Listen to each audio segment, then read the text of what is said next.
ಧಾರವಾಡ ಪೊಲೀಸರು ಒಂದು ರಾಬರಿ ಪ್ರಕರಣ ಮತ್ತೆ 7 ಮನೆ ಕಳ್ಳತನದ ಪ್ರಕರಣಗಳನ್ನು ಪತ್ತೆ ಹಚ್ಚಿದ್ದಾರೆ.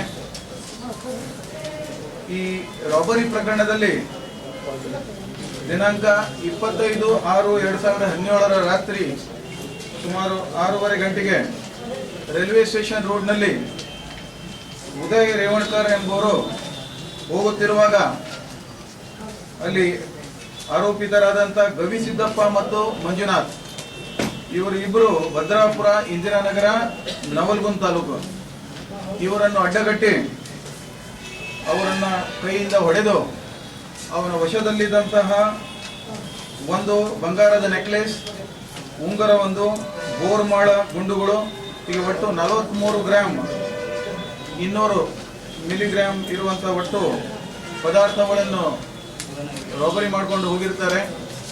ಇದು ಬೇರೆಯವರ ಆರ್ಡರ್ ಮೇಲೆ ಅವರು ಮಾಡಿ ತಗೊಂಡು ಹೋಗ್ತಾ ಇದ್ರು ಕೊಡ್ಲಿಕ್ಕೆ.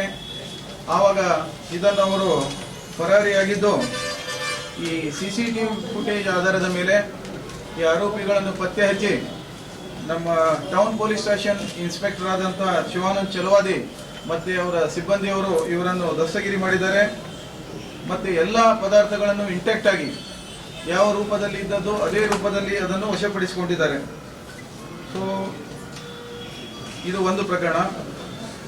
ಇನ್ನೊಂದು ಪ್ರಕರಣ, ನಮ್ಮ APMC ನಿರೀಕ್ಷಕರಾದಂತಹ SR ನಾಯ್ಕ್ ಮತ್ತು ಅವರ ಟೀಮ್ ಹಾಗೂ CCB ಪೊಲೀಸರು ಸೇರಿ ಒಂದು ಕಳ್ಳತನ ಮಾಡುವಂತಹ ಒಂದು ಮಹಿಳಾ ಗ್ಯಾಂಗನ್ನು ಪತ್ತೆ ಹಚ್ಚಿ ದಸ್ತಗಿರಿ ಮಾಡಿದ್ದಾರೆ.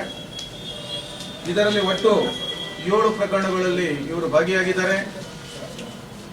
ಒಟ್ಟು 106 ಗ್ರಾಮ್ ತೂಕದ ಬಂಗಾರದ ಆಭರಣಗಳು, 2 kg ಬೆಳ್ಳಿ ಆಭರಣಗಳನ್ನು ವಶಪಡಿಸಿಕೊಂಡಿದ್ದಾರೆ. ಪ್ರಮುಖ ಆರೋಪಿಯಾದಂತಹ ಲಕ್ಷ್ಮಿ ಇವರು ಶಿವಶಂಕರ್ ಕಾಲೋನಿ ಹುಬ್ಬಳ್ಳಿ, ಗೀತಾ ಶಿವಶಂಕರ್ ಕಾಲೋನಿ ರೇಣುಕಾ ಇವರು ಹಳೆ ಹುಬ್ಬಳ್ಳಿ, ಮತ್ತೆ ರೇಣುಕಾ ಇವರು ಕೂಡ ಶಿವಶಂಕರ್ ಕಾಲೋನಿ.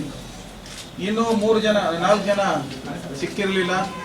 ಇವರು 8 ಜನ ಒಂದು ಟೀಮ್ ಮಾಡಿ ಈ ಶಿವಶಂಕರ್ ಕಾಲೋನಿಯಲ್ಲಿ ವಾಸ ಇರ್ತಾ ಇದ್ರು. ಮತ್ತೆ ಬೆಳಿಗ್ಗೆ ಈ ಚಿಂದಿ ಆರಿಸುವ ಲೆಕ್ಕದಲ್ಲಿ ಹೋಗಿ ಯಾವ ಮನೆಗಳು ಲಾಕ್ ಇದೆ ಅದನ್ನು ನೋಡಿ ಬೆಳಿಗ್ಗೆನೆ ಅದನ್ನು ಓಪನ್ ಮಾಡಿ, ಅಂದರೆ ಅದು ಮುರಿಯುವಂತ ಸಲಕರಣೆಗಳು ಕೂಡ ಇದೆ ಸಿಕ್ಕಿದೆ. ಇವರೆಲ್ಲ ಇದೆ ಟೀಮ್ ಮಾಡಿ ಚಿಂದಿ ಆರಿಸಲಿಕ್ಕೆ ಹೋಗುದು ಒಂದೊಂದು ಏರಿಯಾದಲ್ಲಿ. ಇಲ್ಲ ಬೇರೆ ಇಲ್ಲ ಗಂಡಂದಿರ ಸಪೋರ್ಟ್ ಇಲ್ಲ ಬಿಡಿ.